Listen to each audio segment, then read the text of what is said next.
The Galactic Terror Archive dedicates servers to human atrocity records for study.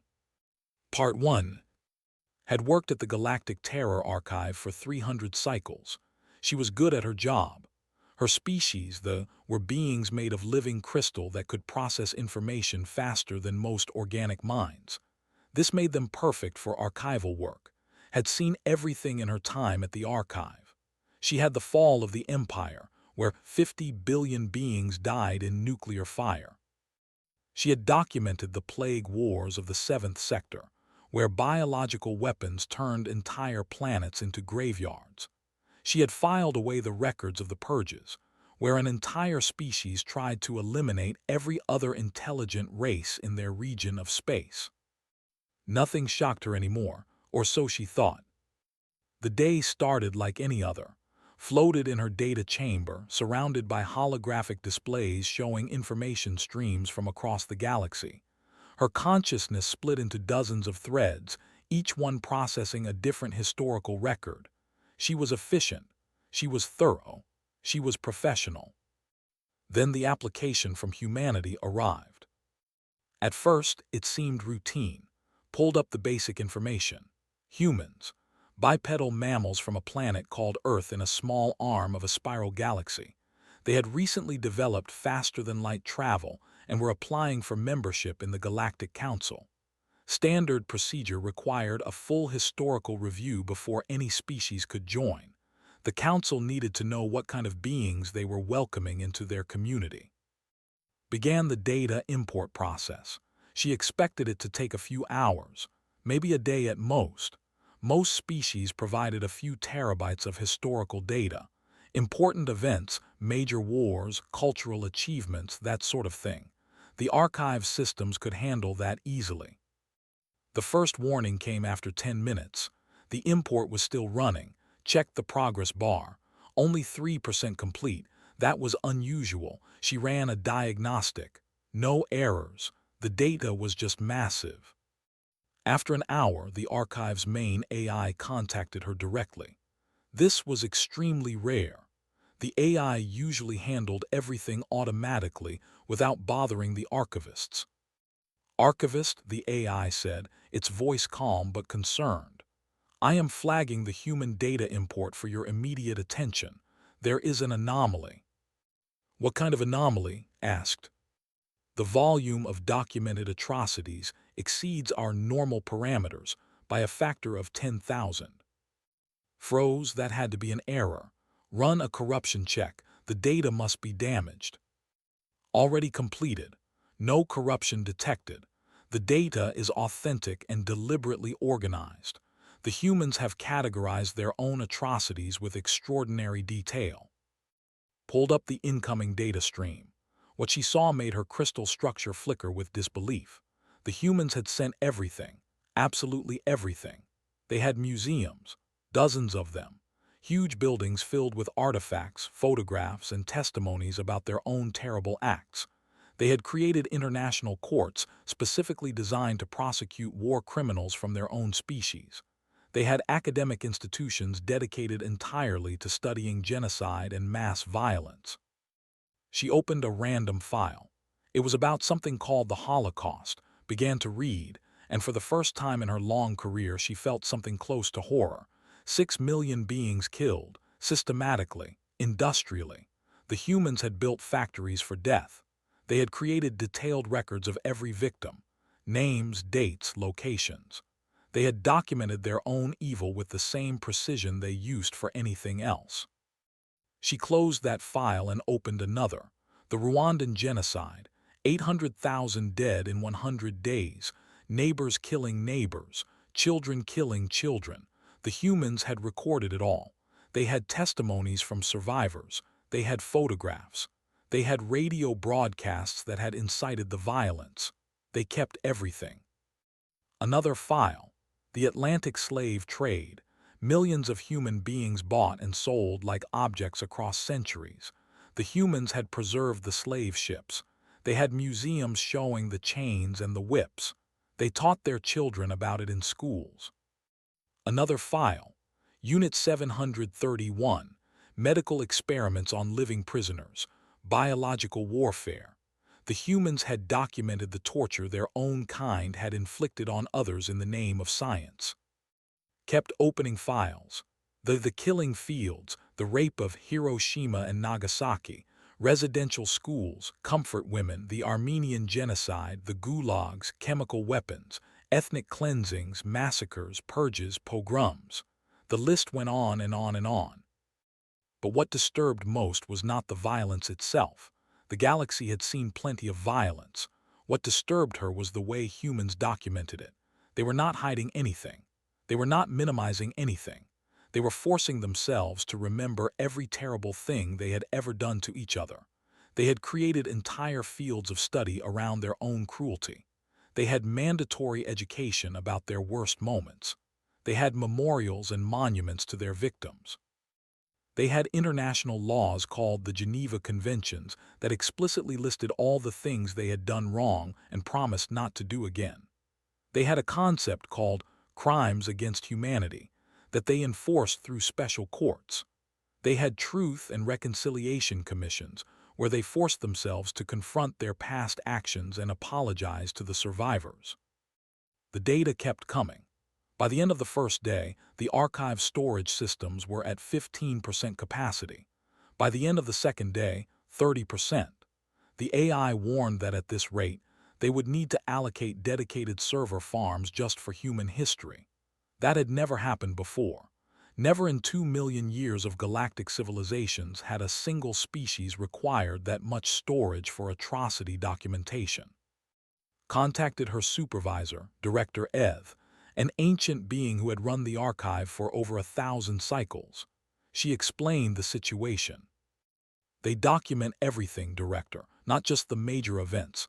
Everything. Individual victims, individual perpetrators. They have photographs of the dead. They have recordings of survivors telling their stories. They have academic analyses of how the violence happened and why. They have debates about how to prevent it from happening again. They preserve the locations where terrible things happen and turn them into educational sites. They make their children visit these places. Director Eth was silent for a long moment. They make their children look at this. Yes, Director. It is mandatory in many of their nations. They force each new generation to confront what their species has done. Why? The director's confusion was evident. Why would they torment themselves this way? Had been wondering the same thing. She had studied the human psychological profiles included in the application. I believe they are afraid, Director, afraid of forgetting, afraid of repeating these acts. They seem to believe that by remembering their worst moments, they can prevent those moments from happening again. The director made a sound that might have been surprise or concern. This must go before the council. This is unprecedented. I need to understand what kind of species we are dealing with. Are they dangerous because they have committed these acts, or are they trustworthy because they refuse to forget them?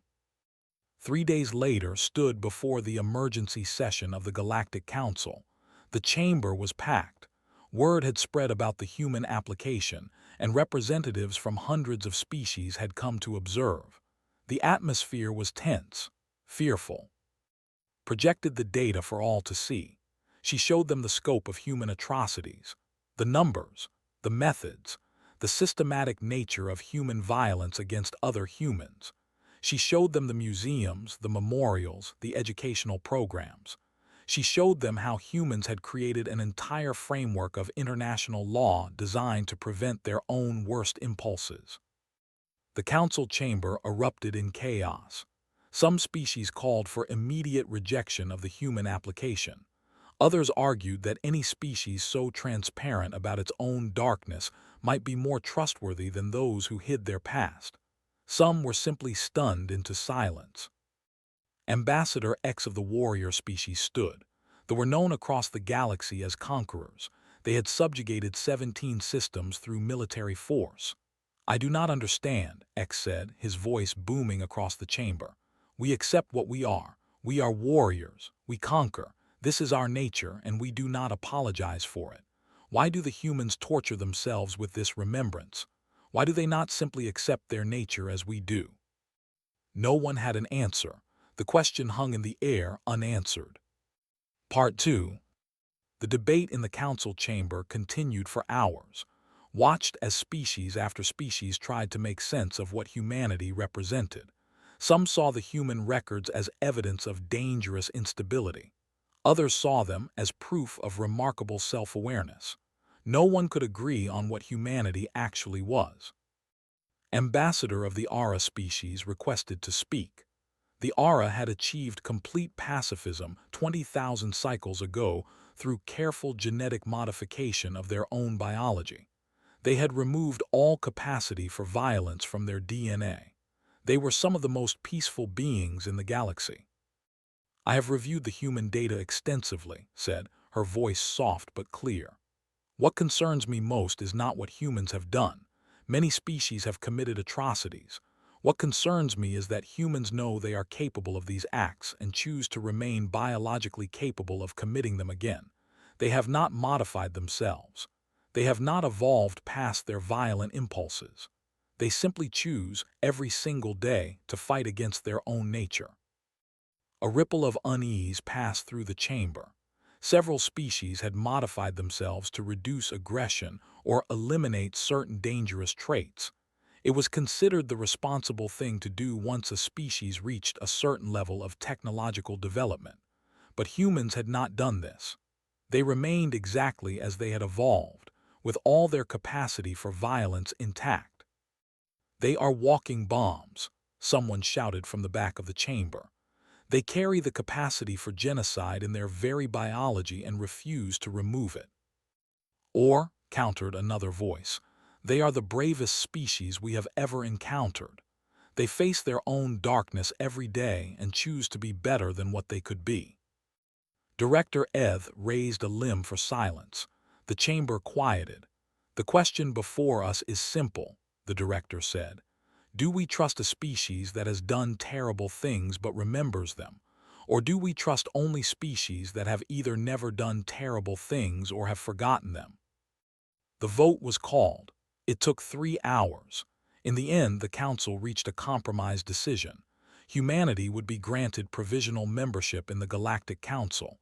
They would be welcomed into galactic society. But there would be conditions. They would be watched carefully. Their military would be monitored. And the archive would maintain full surveillance of human activities for the next 50 cycles. But first, the archive needed to deal with a practical problem. The human data was still pouring in. New museums were being built. New testimonies were being recorded. New academic papers were being written. Humans were actively studying their own capacity for evil and generating new documentation about it every single day. Director Eth authorized the construction of dedicated server farms. 3 entire facilities, each the size of a small moon, would be built specifically to house human atrocity records. It was an unprecedented allocation of resources. Some council members protested the expense, but the director was firm. "If we are to understand humanity," Eth said, "we must preserve what they have preserved. We must look at what they force themselves to look at. Perhaps in understanding why they remember, we will understand whether we can trust them." Was assigned as the primary archivist for human history. It became her full-time job. She spent cycles reviewing the data, trying to find patterns, trying to understand the human mind. What she found both disturbed and fascinated her. Humans seemed to exist in a state of permanent tension with themselves. They were capable of extraordinary cruelty, but also extraordinary compassion. They could organize systematic murder on an industrial scale, but they could also organize massive humanitarian efforts to save strangers on the other side of their planet. They created weapons capable of destroying their entire world, but they also created art and music and literature of stunning beauty. The more studied, the more she realized that humans were not simply violent or peaceful. They were both, simultaneously, all the time, and they were acutely aware of this duality. They studied it. They wrote about it. They created philosophies and religions trying to understand it. They made laws trying to control it. One human document particularly struck. It was a speech given by a human named Martin King Jr., one of their great moral leaders. He had said, "The arc of the moral universe is long, but it bends toward justice." Read this statement dozens of times, analyzing it. The human was not saying that humans were naturally good or naturally just. He was saying that humans had to bend the arc themselves. They had to work toward justice. It did not come automatically. It required effort. Constant, eternal effort. This seemed to be the core of human philosophy. They did not trust themselves to be good. They trusted themselves only to try to be good, and they documented their failures so they would remember to keep trying. 3 cycles passed. The server farms were completed and filled with human data, continued her work and analyzing. The council checked in regularly, asking for updates on human behavior, reported that humans seemed to be following all council regulations. They were trading peacefully. They were sharing technology appropriately. They were respecting the boundaries of other species. But everyone was waiting for the real test. Words and documents were one thing. Actions were another. The galaxy wanted to know what humans would actually do when faced with real conflict. Would they remember their history, or would they repeat it? The answer came in the form of the Confederacy. They were an aggressive species from the far rim. They had been slowly expanding their territory through military conquest for decades. The Council had issued warnings, but they ignored them. They were powerful enough that most species avoided direct confrontation with them. When they discovered that humans had established a colony on a world they claimed, they did not negotiate. They attacked. The assault was brutal and swift. Warships bombarded the human colony from orbit. They targeted civilian centers first, trying to maximize casualties and break human will to resist. They killed thousands in the first hour. When human defense forces tried to surrender, they executed the prisoners and broadcast the executions as a warning. By galactic standards, it was a moderately severe border conflict. Unpleasant but not uncommon. Species engaged in this sort of violence regularly throughout the galaxy's history. News of the attack reached the Council within hours. Every representative immediately accessed the human records in the archive. They knew what humans were capable of. They had seen the documentation. They had read about human responses to attacks throughout human history. The pattern was clear. When attacked, humans often responded with overwhelming violence. They had a phrase for it: total war. They would mobilize their entire civilization and crush their enemies with everything they had.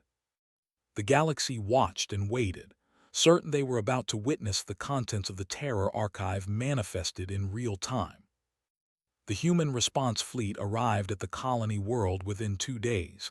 The fleet was massive, hundreds of warships, each one bristling with weapons. The forces prepared for a terrible battle. They expected the humans to attack in a frenzy of revenge. They expected orbital bombardment. They expected no mercy. Instead, the human fleet broadcast a message on all frequencies. It was a formal declaration that offered the forces 3 options: immediate surrender with guaranteed safety for all personnel, withdrawal from the system with a ceasefire, or continued combat following the rules of the Geneva Conventions, with all violations to be prosecuted as war crimes.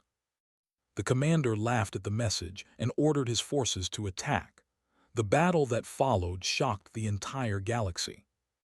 Part 3. The human fleet moved with precision that the Galactic Council's military observers had rarely seen. They did not simply attack. They maneuvered. They calculated. Every shot was targeted. Every weapon was chosen specifically to disable rather than destroy when possible. Human ships moved to protect the colony's civilian centers, placing themselves between the bombardment and the humans below. Within the first hour of combat, the humans had destroyed or disabled 70% of the fleet. But they did not destroy the disabled ships. Instead, human rescue vessels moved toward the crippled warships and began broadcasting offers of medical assistance. They asked the crews to evacuate to designated safe zones where they would receive food, water, and medical care. The commander, Admiral OK, could not believe what he was seeing. The humans had them beaten. They could easily destroy every ship. Instead, they were offering mercy. OK ordered his remaining forces to focus all fire on the human rescue vessels. If the humans wanted to be foolish enough to expose themselves while playing savior, he would make them pay for it. Human fighter craft intercepted the fire. Not a single rescue vessel was hit, and still the humans kept broadcasting their offer. Surrender and be treated according to the Geneva Conventions. Medical care for the wounded, food for the hungry, safety for prisoners of war. OK had fought dozens of battles across his long military career. He had conquered 6 worlds for the Confederacy. He understood war. He understood that you destroyed your enemy completely, or they would rise up to destroy you later. These humans made no sense. They had the power to annihilate his forces, but they were following rules, self-imposed rules that made them weaker. He decided to exploit their weakness. OK ordered his flagship to broadcast a false surrender signal. When the humans approached to accept the surrender, he would detonate his ship's reactor and take as many human vessels with him as possible. It was a glorious tactic, an honorable death that would kill many enemies.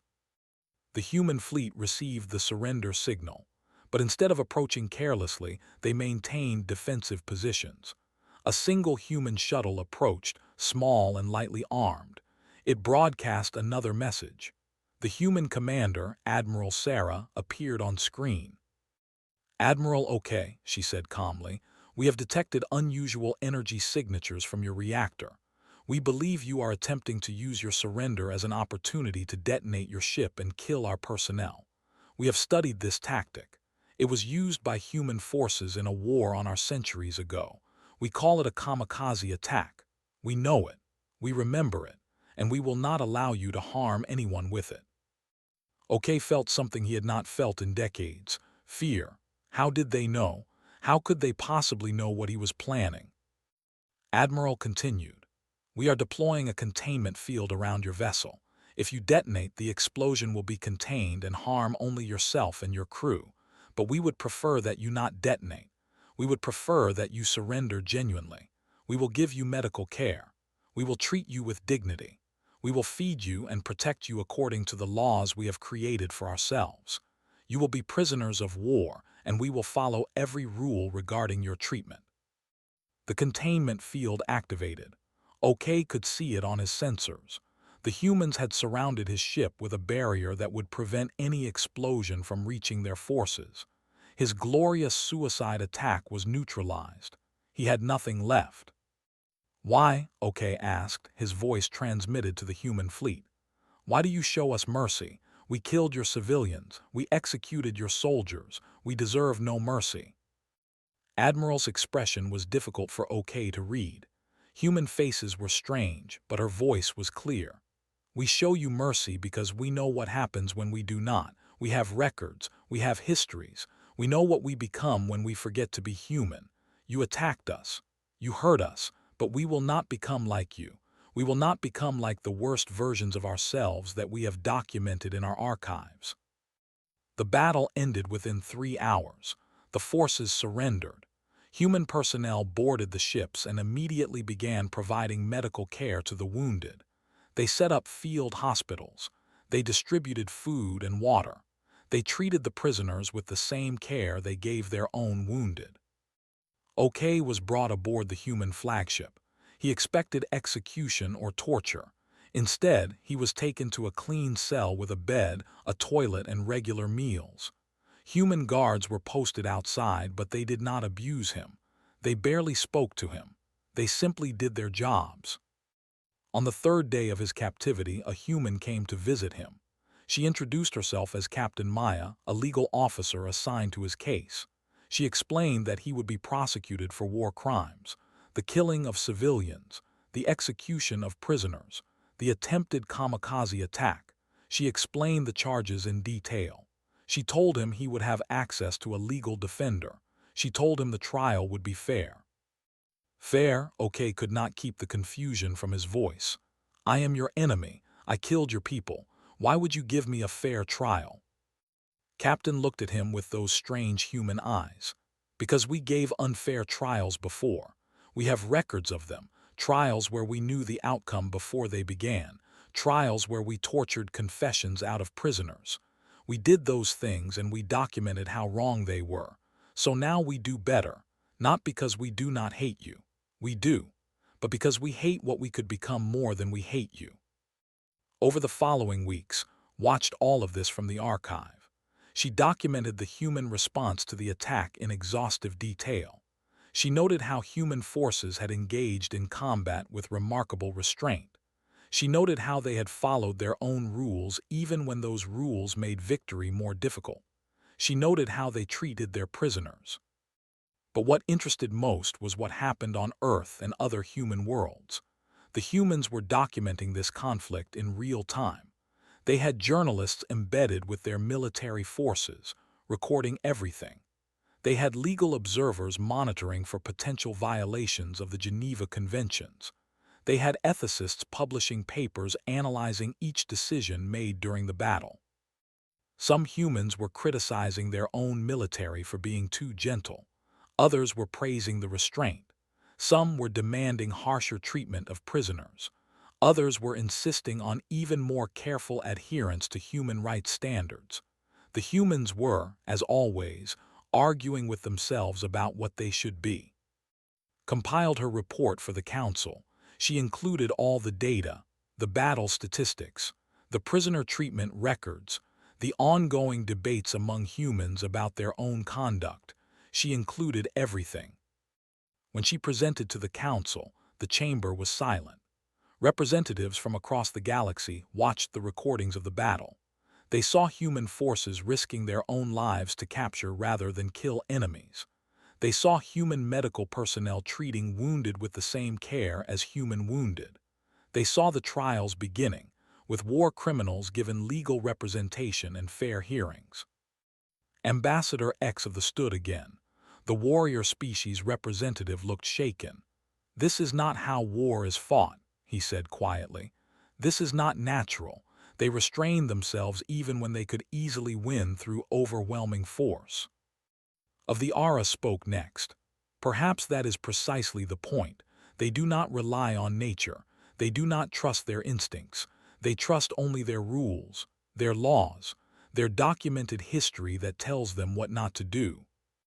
Director Eth addressed the Council. "For 2 million cycles, this archive has documented the rise and fall of civilizations. We have seen species destroy themselves through unchecked aggression. We have seen species die out because they modified themselves too much and lost all ability to defend themselves. We have never seen a species that maintains the capacity for violence but chooses, actively and consciously, to restrain it. Not through genetic modification, not through technological control. Simply through memory and choice." The director paused and knew what was coming next. She had reached the same conclusion in her own analysis. "Humanity," the director continued, "may be the most dangerous species we have ever encountered, not because of what they do, but because of what they could do and choose not to. They carry their entire violent history with them, conscious and remembered, and they use that memory as a weapon against their own worst impulses. They are dangerous, but they are dangerous to themselves first, and to their enemies second." Another vote was called. This time there was no debate, no argument. Humanity's provisional membership was upgraded to full membership. The monitoring period was ended. The humans had proven themselves in the only way that mattered. They had faced violence and responded with restrained force. They had faced cruelty and responded with justice. Returned to her work in the archive. The human data kept coming as it always would. Humans were still documenting, still remembering, still forcing themselves to confront their own history. The server farms continued to fill with records of human atrocities, human trials, human efforts to be better than they had been. One day received a message from Admiral herself. The human wanted to visit the archive. She wanted to see how her species' history was being preserved. Agreed. When Admiral arrived, gave her a tour of the facilities. The human walked through halls filled with servers containing the darkest moments of human history. She saw the Holocaust documentation, the genocide records, the war crimes, the slavery, the torture, all of it preserved forever in Galactic Archive storage. At the end of the tour, Admiral stood in the central chamber where the main displays showed an overview of all human atrocity documentation. She was quiet for a long time. "Thank you," she finally said. "For what?" asked.